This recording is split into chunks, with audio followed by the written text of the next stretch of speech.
How are you all? Hope you all are doing great. अच्छा, हमने last class में हमने कौन सा एक्सपेरिमेंट हमने पढ़ा था? We have discussed about the affect of temperature on the diffusion और सेल परमिएबिलिटी। आज इसी से ही रेलेवेंट हम ये दो एक्सपेरिमेंट को कंसिडर करेंगे।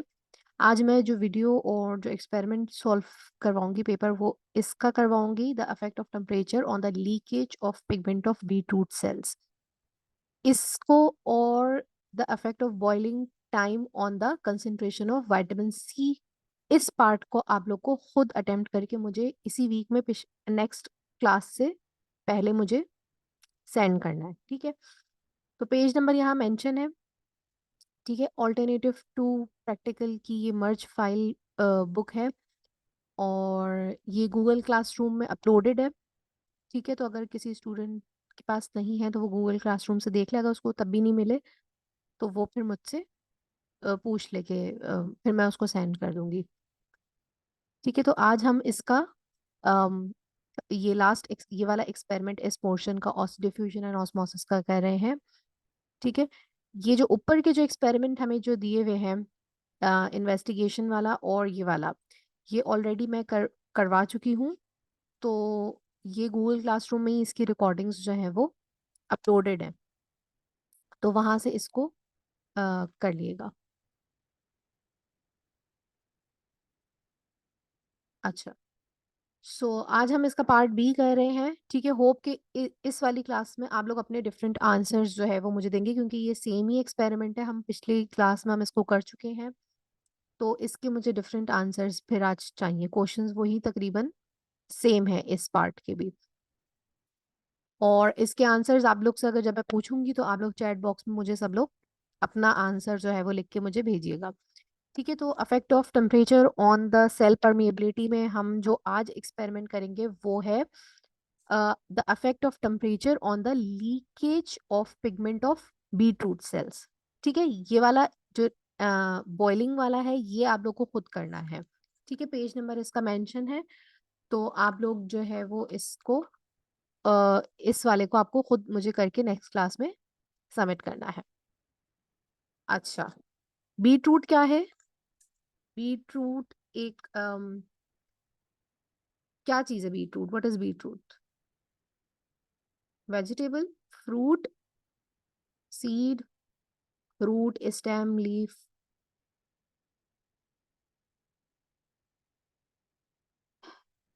Something like onion. अच्छा चले, ये बताएं कि ये, वेजिटेबल।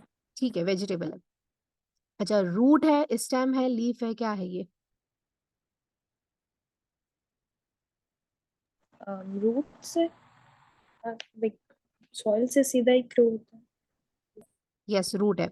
अच्छा, चैट बॉक्स में ही सब लोग आंसर करेंगे, ठीक है? अच्छा, so it's a large fleshy root, ठीक है? Contain a coloured pigment that is anthocyanin, ठीक है? जो इसका ये रेड कलर और ये जो पर्पल सा कलर है, that is due to a pigment that is known as anthocyanin, ठीक है? अच्छा, what is happening here? The pigment may seep out of the cells if the cell membranes are damaged, ठीक है?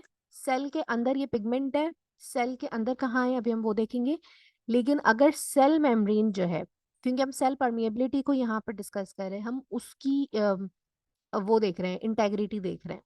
तो cell membrane damage होगी तो ये colour leak out होके ये पिगमेंट जो है वो बाहर आ जाएगा।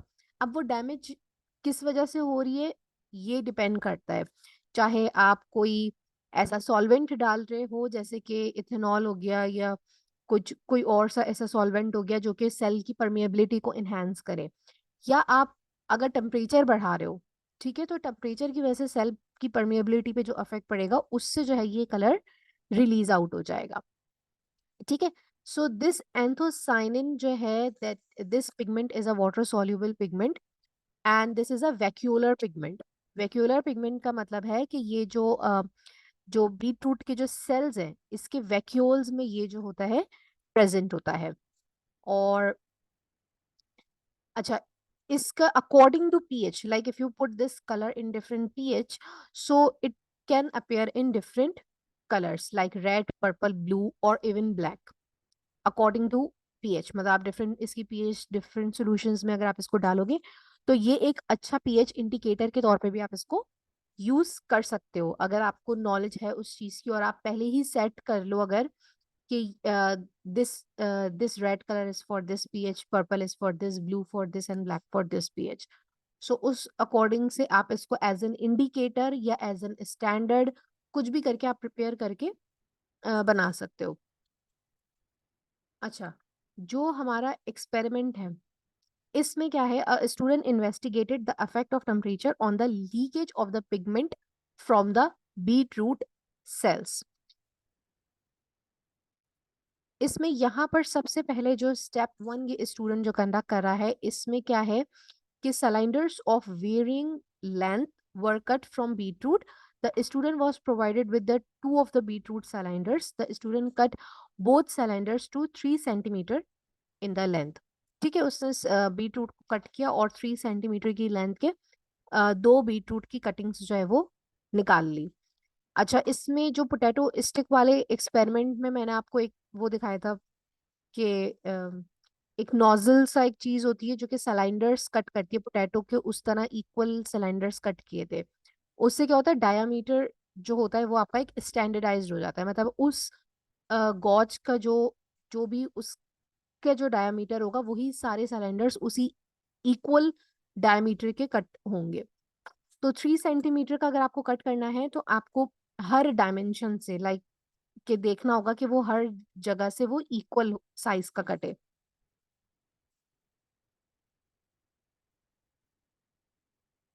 ओके, सो अच्छा, so the student label one test tube C and other test tube H. ठीक है, दो टेस्ट ट्यूब प्रिपेयर करनी है जैसे हमने पिछले एक्सपेरिमेंट में भी we have already discuss that the student put some cold water into the test tube C and some hot water into the test tube H.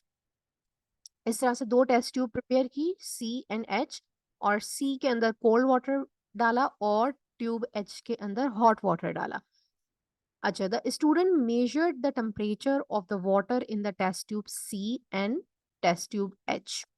Temperature को किया, ठीक है, जो कोल्ड का था वो 20 पे आ रहा था और जो हॉट का टेम्परेचर आ रहा था वो अबव 60 डिग्री से थोड़ा सा ज्यादा था और 70 से कम था, मतलब 62 या 63 आई गेस ये है, 65 इधर आ रहा है, तो ये उससे थोड़ा सा कम है ये टेम्परेचर। अच्छा, the student put one beetroot cylinder into tube C and one other beetroot cylinder into tube H and a stopper was placed in each test tube. ठीक है, एक स्टॉप वॉच जो है वो लगा दी हर उसकी, इसके लिए एक अलग यूज करी, इसके लिए अलग यूज करी, और 10 मिनट्स का टाइमर जो है वो सेट किया, मतलब दोनों के लिए जो है वो सेम अमाउंट ऑफ या सेम टाइम जो है वो यूज किया। Then after 10 minutes the student shook both the test tubes. ठीक है, दोनों को जो है वो हिलाया, उसने मिक्स किया अच्छी तरह से दोनों टेस्ट ट्यूब्स को। अच्छा, अब अब इसके बाद होगा क्या, तो इससे पहले हम जो है इसकी पहले वीडियो देख लेते हैं इस एक्सपेरिमेंट की, कि प्रैक्टिकली अगर आप वैसे ही करके देखना चाह रहे हैं तो ये किस तरह से होगा।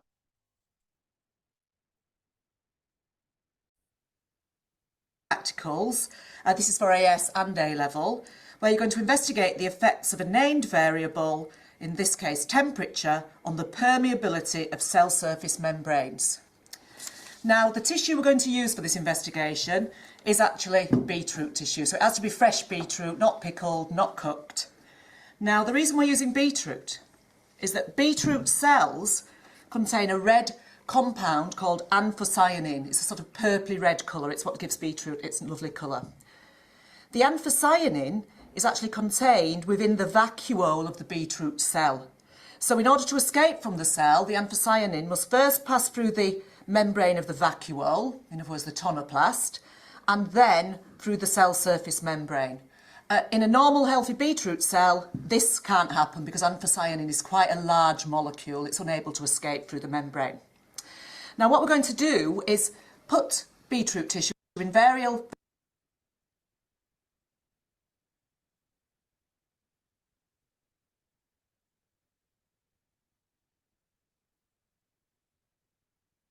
Okay, various see conditions, the video various now? temperatures. Yes. Okay.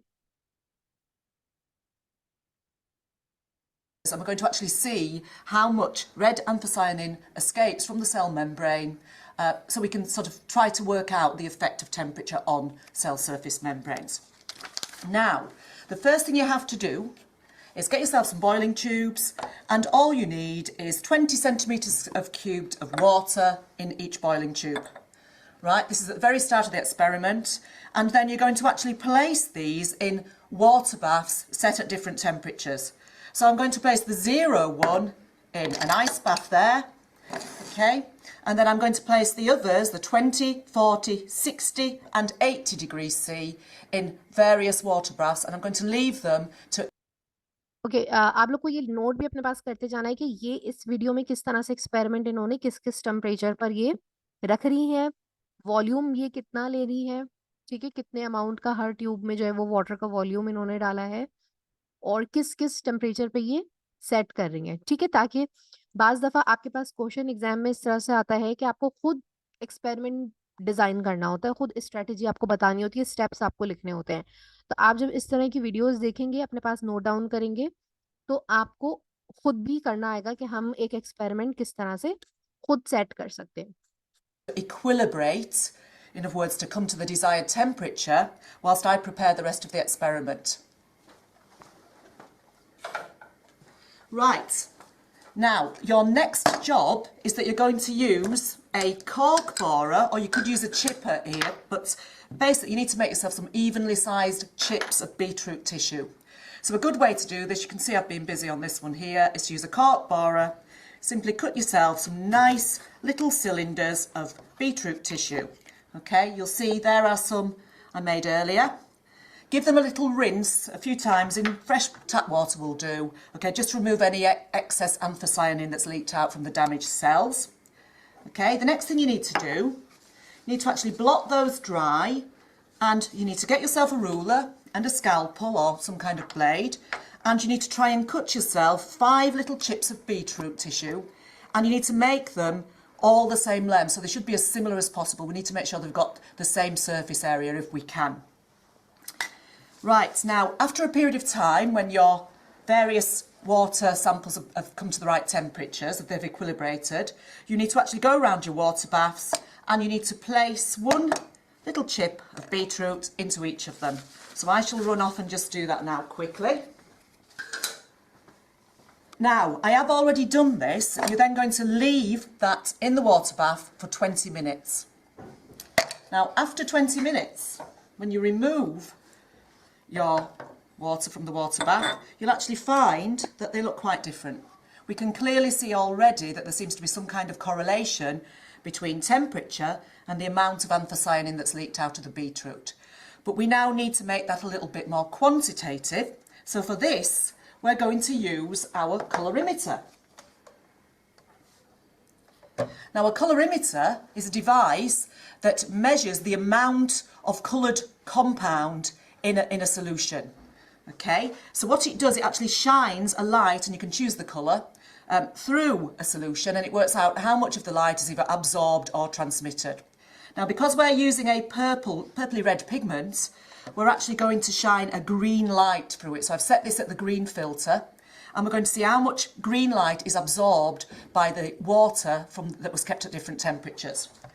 Right, so what I've done next, I've actually taken the beetroot out of these, and I've actually decanted some of the liquid into different cuvettes. So these are our little cuvettes that we're going to place in the colorimeter. Before we start, we have to set the colorimeter to 0 using distilled water. So we place that in there, and we press the R button in this case, and that should reset it or re-zero it. Once we've done that, we can actually go along our range. That is the 0 degrees from the ice bath, and we can press test. And that will actually give us a value of the percent of light that is being absorbed by the red pigment in the sample, by the anthocyanin. Okay, we're now going to reset again. And now we're going to do our second one. Okay, test. Okay, and we're going to carry on until we've actually. अच्छा ठीक है, इसमें ये क्या कह रही है, इन्होंने जितने टेम्परेचर्स पर भी अपने 20 मिनट्स के लिए रखे थे उसको, अब उन्होंने उसको इस कैलोरी मीटर पर चेक कर रही है। ठीक है, कैलोरी मीटर क्या होता है, एक डिवाइस है जो ये कलर को जो है वो उसमें से लाइट को पास करते हैं और उससे जो है वो कलर कितना लाइट जो है वो कितनी एब्जॉर्ब हुई और कितनी ट्रांसमिट हुई वो डिटेक्ट होती है। डिटेक्टर लगा हुआ होता है, वो डिटेक्टर जो है वो उसको डिटेक्ट करता है और एक वैल्यू बता देता है। अब वो कुछ भी वैल्यू हो सकती है, 0.1 हो सकती है, 2 हो सकती है, 8 हो सकती है, डिपेंडिंग। ट्रांसमीटर, इमिटर नहीं, ट्रांसमीटर मतलब ट्रांसमिट करेगा। अभी मैं उसको एक्सप्लेन एंड में करती हूँ, वीडियो के एंड में। तो कैलोरीमीटर जो है वो आपकी डिफरेंट जो कलर, अब आप कलर आपको तो वैसे नेकेड आई से समझ आ रहा है कि डिफरेंट कलर्स आ रहे हैं, लेकिन हम इसको क्वांटिटेटिवली कैसे बोलेंगे? बिकॉज यस, मैं सर पूछना था कि हम सेम टेम्परेचर लेंगे जैसे इन्होंने लिए, या हम लाइक थोड़ा अपनी उसमें कर सकते हैं, वेरी कर सकते हैं। वेरी कर सकते हैं, ठीक है। और अपने हिसाब Okay. से आप लोग डिफरेंट टेम्परेचर भी जो है वो रख सकते हैं, लेकिन नो डाउन बस आप लोग जो कह रहे हैं ये एक दफा इनका कर लें, फिर उसके बाद उसको चेंज अपने हिसाब से अगर आपको करना है तो आप डिफरेंट टेम्परेचर्स रख सकते हैं। अच्छा, ठीक है मैं। क्यूविट, क्यूविट क्या है? क्यूविट एक छोटी सी ट्यूब है, ठीक है। उसकी जो साइज होता है वो एक डिफाइंड होता है, मतलब इसके अंदर जो फिक्स हो रही है ये चीज, वो उसका डिफाइंड पाथ पाथ लाइन होगी उसकी। अच्छा, सेकंड चीज, ये वाटर को यूज कर रहे हैं यहाँ पे। वाटर किस लिए यूज हो रहा है? वाटर क्या रोल प्ले कर रहा है यहाँ पे? इसकी डिटेक्शन में वाटर क्यों लगा रहे हैं ये?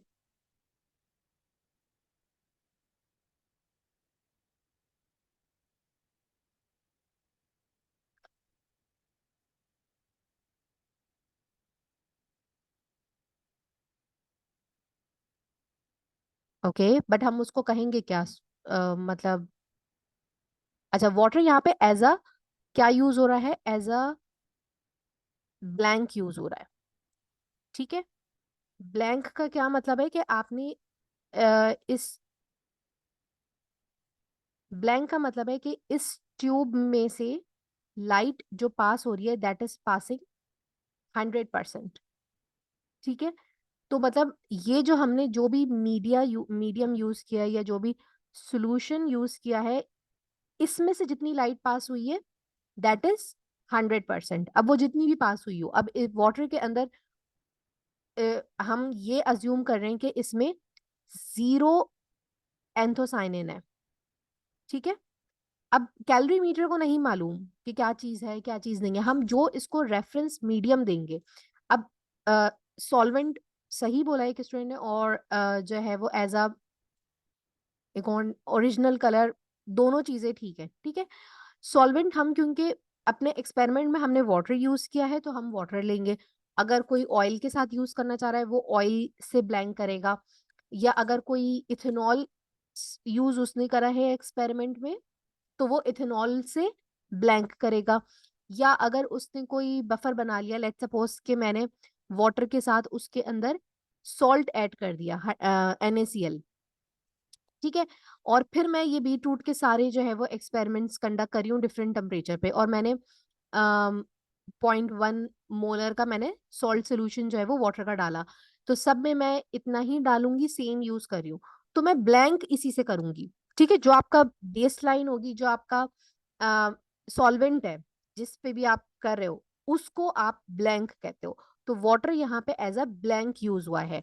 तो 3 टर्मिनोलॉजीज हैं, तीनों को आपको डिफरेंस पता होना चाहिए। ब्लैंक, स्टैंडर्ड, कंट्रोल, ठीक है। ये डिफरेंट चीजें हैं सारी, इन तीनों के डिफरेंट डेफिनेशंस, डिफरेंट मतलब होते हैं, फर्क आपको मालूम होना चाहिए। स्टैंडर्ड क्या होता है? रेफरेंस के तौर पे यूज होता है, ठीक है। कंट्रोल आप ऐसा सेटअप करते हो जो कि आपके स्मूथ कंडक्शन ऑफ एक्सपेरिमेंट को एक्सप्लेन करता है। ब्लैंक क्या है? वो आपका बैकग्राउंड को इंडिकेट करता है कि आपके बैकग्राउंड में क्या चीज है, देन आप क्या चीज डिटेक्ट कर रहे हो वो चीज। अब इसमें एंथोसाइनिन अगर इतना है इसमें इतनी ज्यादा क्वांटिटी में है, इसमें और ज्यादा क्वांटिटी में एंथोसाइनिन है, तो लाइट हर ट्यूब से एक डिफरेंट वे में पास होगी, ठीक है। और जितना ज्यादा कलर्ड होगा मतलब उतनी ज्यादा लाइट एब्जॉर्ब होगी और उतनी कम ट्रांसमिट होगी। तो एक है एब्जॉर्बेंस कि कितनी लाइट एब्जॉर्ब हो रही है, और एक है ट्रांसमिटेंस कि कितनी लाइट ट्रांसमिट हो रही है, ठीक है। ये जो है ये चीज ट्रांसमिशन है और ये एब्जॉर्बेंस है, मतलब यहां से जितनी एब्जॉर्ब होगी और बाकी पीछे कितनी बच के जा रही है, कितनी ट्रांसमिट हो रही है। तो यहाँ पे एक डिटेक्टर लगा हुआ होता है जो कि डिटेक्ट करके हमें एक क्वांटिटेटिव वैल्यू बताता है।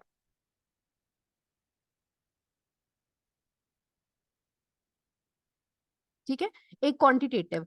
जो हम कलर वाली जो चीज देख के बता रहे हैं, ग्रेडिंग जो हम कर रहे होते हैं, वो एक क्वालिटेटिव अप्रोच होती है कि हम यस एंड नो में आंसर दे रहे हैं कि ये कलर लाइट है, थोड़ा सा डार्क पिंक है और डार्क पिंक है, उस तरह से हम उसको कैटेगराइज कर रहे होते। तो दैट इज क्वालिटेटिव अप्रोच कि हम एग्जैक्ट कोई न्यूमेरिकल वैल्यू नहीं बता रहे। लेकिन कैलोरी मीटर से ये होगा कि आपके पास एक न्यूमेरिकल वैल्यू जो है वो आपके पास एक आ जाएगी।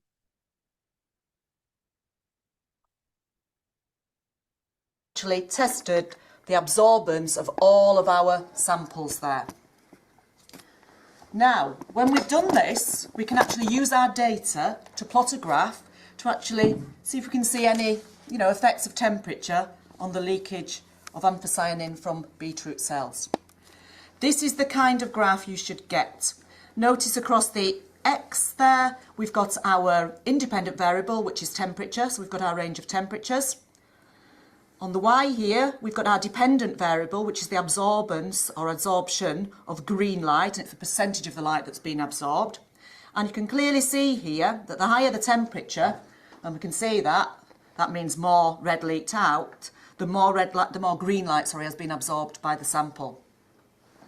Okay, now let's have a little look at this graph and see what this might tell us about cell membranes. Clearly, at the fairly low temperatures, between about 0 and 40, as temperature increases, we seem to get a gradual increase in the amount of anthocyanin being released from the cells. Now, this is probably due to the fact that increasing temperature results in more kinetic energy, which means that the membrane, all of the phospholipids in the membrane start to move around a little bit more. The membrane generally becomes more fluid and more anthocyanin is able to just escape, just to diffuse out. Now, something a little bit different seems to happen here, because above 40 we seem to have a more rapid increase in the leakage of anthocyanin from the cells. So if we have a little think of what could be happening about in this kind of temperature range here, probably what is happening is that the proteins in the membrane are now starting to become denatured, and the membrane is actually starting to fall apart here. So all of the anthocyanin is leaking out. Now, up at the top here, at the higher range of temperatures, it seems to plateau, or it starts to plateau. And probably what's happening here is we've reached a point where the membrane has totally disintegrated. The anthocyanin has leaked out until it's reached equilibrium with the solution, and then it starts to stop. There's no more left to leak out. Now, this is an experiment that you could use the same technique. You could actually investigate a range of pH solutions, the effects of pH on cell membranes. Or you could maybe make a dilution series of ethanol, because remember, lipids and phospholipids are soluble in ethanol, so you could investigate the effects of ethanol concentration on cell membranes. Okay, in fact, there's quite a lot of different factors here that you could investigate. ठीक है, तो इसमें affect of temperature के तौर पे जो है यहाँ पे अभी इन्वेस्टिगेशन हुई है, लेकिन इसी एक्सपेरिमेंट को आपको अपने माइंड में रखना है। अगर एग्जाम में इथेनॉल आ जाए और इथेनॉल की वेरियस कंसंट्रेशंस आपको दे दी जाए, ठीक है, तो टेम्परेचर की जगह इथेनॉल की डिफरेंट कॉन्सेंट्रेशंस जो होंगी वो फिर आपका इंडिपेंडेंट वेरिएबल हो जाएगा, क्योंकि अब आप इथेनॉल का इफेक्ट चेक कर रहे हो सेल मेम्ब्रेन की लीकेज के ऊपर। क्योंकि जो सेल मेम्ब्रेन होती है वो लिपिड बाइलेयर होती है, और इथेनॉल में लिपिड्स जो होते हैं, फैट जो होते हैं, वो इजीली सॉल्युबल हो जाते हैं। तो इथेनॉल की जब आप डिफरेंट कंसेंट्रेशंस ऐड करोगे, लेट्स सपोज कि अगर हम इस तरह से अगर हम देखें कि हम 10% इथेनॉल ले रहे हैं, 20% इथेनॉल ले रहे हैं, 30, 40 और 100, 50 और इस तरह से हम 70, 80 और 100 और भी आप ब्रॉडर रेंज भी रख सकते हैं, और डिफरेंट 10-10 का मार्जिन रख के भी आप डिफरेंट टेम्परेचर्स पर अफेक्ट चेक कर सकते हैं। तो जब आप इथेनॉल ऐड करेंगे, इक्वल अमाउंट आपको इक्वल रखनी होगी, बस परसेंटेज जो है वो डिफरेंट होगी। मतलब अगर आप 100 सेंटीमीटर क्यूब वॉल्यूम रख रहे हैं, हर उसमें 100 सेंटीमीटर क्यूब आप इथेनॉल सॉल्वेंट डाल रहे हैं, लेकिन जो आप परसेंटेज उसकी बनाएंगे वो डिफरेंट होगी।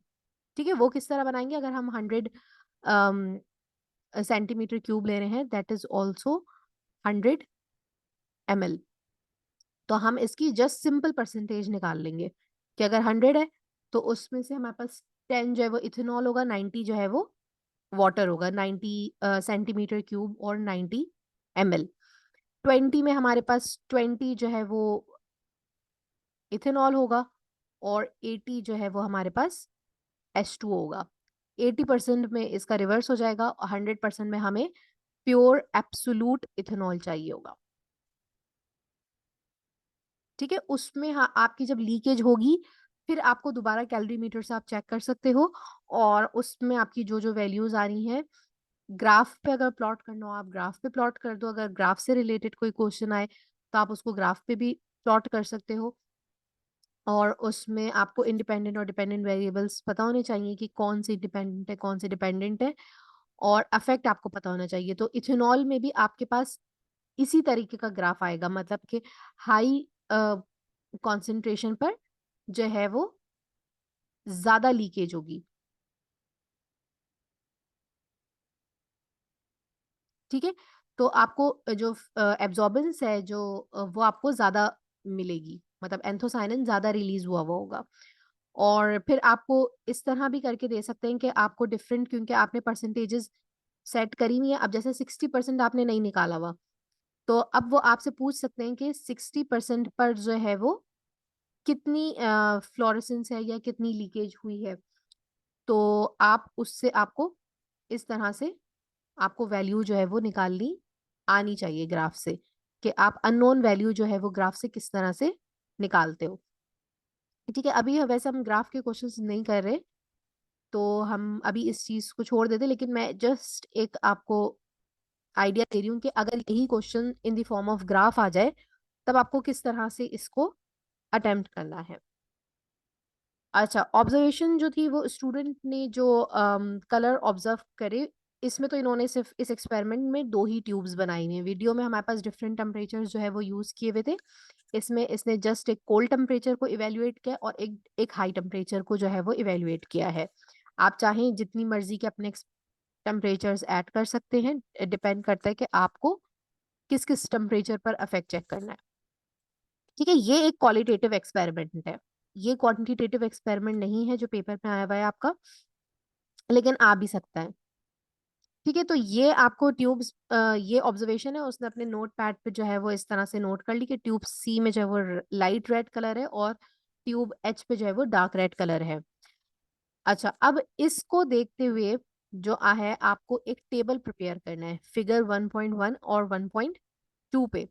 अब 1.2 ये है कि ट्यूब सी पे आपके पास लाइट रेड कलर है, ट्यूब एच पे जो है वो आपके पास डार्क कलर है, और फिगर 1.1 जो है वो ये टेम्परेचर की है। ठीक है, ये हमने पिछली क्लास में भी इसी तरह का ही सवाल हमने किया हुआ है, तो मैं उसको रिपीट नहीं करूंगी, ये चीज आपको खुद मुझे करके दिखानी है। ठीक है, इस तरह से टेबल बना लिएगा और उसको वैल्यूज को पुट कर दिएगा।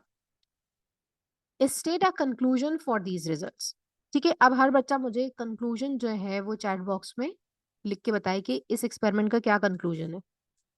जो वीडियो में देखा है उसको नहीं, अभी जो ये जो दो ट्यूब्स हैं कोल्ड और हॉट वाली, उसके रेफरेंस से बताए।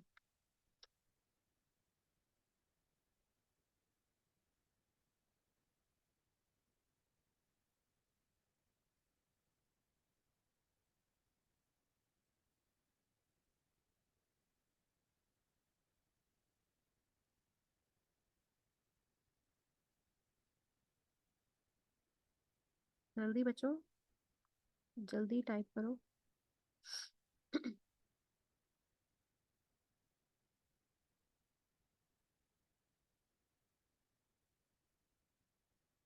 ठीक है, एक स्टूडेंट का रिसीव हुआ है, बाकी आप लोग दोनों भी करो। सही है, वेरी गुड, ये भी अच्छा है।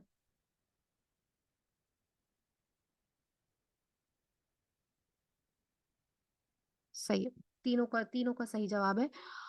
और ठीक है, so more heat causes more pigment to leak out, या आप इस तरह से भी लिख सकते हैं, a higher temperature leads to the release of more pigment, या आप लिख सकते हैं more pigment is release at higher temperatures, और pigment is released in higher level at warmer temperatures. ठीक है, पैराफ्रेजिंग आपको जस्ट आनी चाहिए, और आपको सिनोनिम्स आप चेंज कर दो। पहले एक बेसिक सा सेंटेंस आप लिखो, और फिर उसको थोड़ा सा पैराफ्रेज कर दो अच्छे वर्ड्स के साथ और अच्छे सिनोनिम्स के साथ। अच्छा, in step 1 the two beetroot cylinders were cut to the same length, suggest why this was necessary। Same length का क्यों हमें चाहिए, ये भी आंसर आपको चैट बॉक्स में मुझे देना है। मैं से कितने मार्क्स ये कितने मार्क्स का है? जो ये थर्ड पार्ट वाला?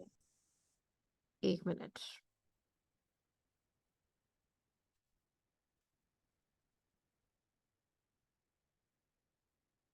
ठीक है, ये 1 मार्क का है। ओके। एक मिनट में शेयर कर।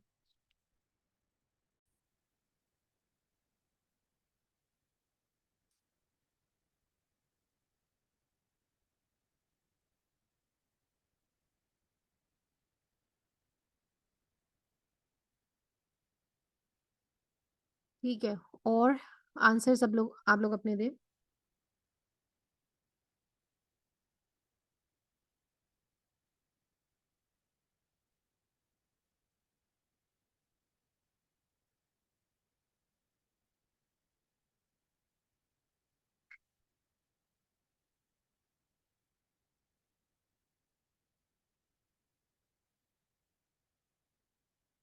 एक स्टूडेंट का मुझे जवाब मिला है।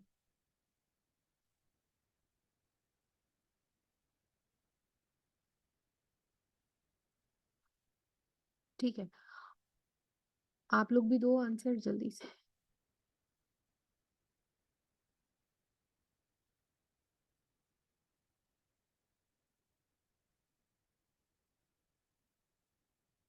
सही है, ठीक है, तो आप लोग इसको जो है वो फिर इस तरह से लिख सकते हो, तो precisely the same surface area of the beetroot subjected to water. ठीक है, या एक्सपोज टू वाटर भी आप कर सकते हो। या जो सेम नंबर ऑफ सेल्स हैं, ठीक है, will release an equal amount of pigment, और an equivalent concentration of pigment will be released by same number of cells, क्योंकि इक्वल सेम लेंथ का काटा है, तो सेम नंबर ऑफ सेल्स होंगे उसमें तकरीबन। तो आप नंबर ऑफ सेल्स का वर्ड भी जो है वो यूज कर सकते हो। ठीक है, और लेंथ तो है ही है, लेकिन जो है वो आप सेम नंबर ऑफ उसको भी सेल्स को भी यूज कर सकते हो। अच्छा, आइडेंट ये वैसे आ ही गया इसका आंसर, ये पिछले वाले सवाल की तरह ही, identify one possible source of error. ठीक है, तो एरर जो है वो वॉल्यूम है, और एपरेटस जो है वो मेजरिंग सिलेंडर है। इस तरह से आपको डिफरेंट एरर पता होने चाहिए। स्टेप 3 पे हमें जाना पड़ेगा। स्टेप 3 पे इसने क्या किया था?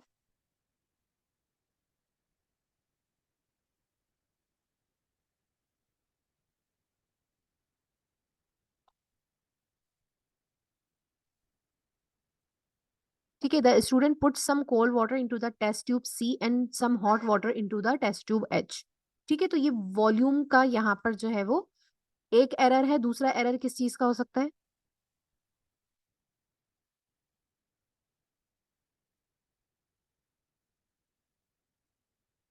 दूसरा एरर यहाँ पे टेम्परेचर को रिकॉर्ड करने का हो सकता है। ठीक है, कि टेम्परेचर जो है वो उसने कोल्ड का कितना जो है वो मेजर किया, और उसने हॉट का जो है वो क्या टेम्परेचर जो है वो, हाँ, टेम्परेचर कांस्टेंट नहीं होगा। तो उसको कैसे मेजर करेंगे, वो मैंने आपको पिछले एक्सपेरिमेंट में बताया था कि हम किससे कर सकते हैं। तो जो एरर है टेम्परेचर एरर होगा, और एपरेटस जो टेम्परेचर को कांस्टेंट रखने के लिए चाहिए होगा वो आपको मेंशन करना है।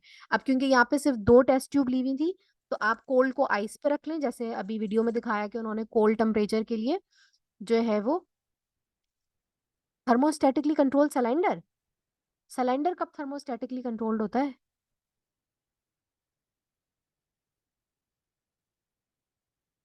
थर्मोस्टेटिकली कंट्रोल्ड वाटर बाथ, ठीक है, सिलेंडर नहीं वाटर बाथ।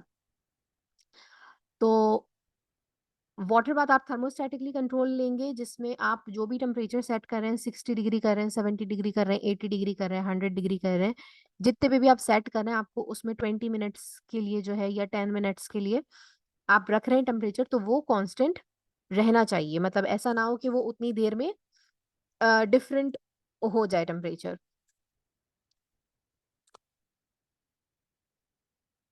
ठीक है, अच्छा यहाँ पर अब क्या है, in step 7 the student shook the test tube, it was important that the shaking of the both test tube was the same, suggest 2 ways that it this could be achieved.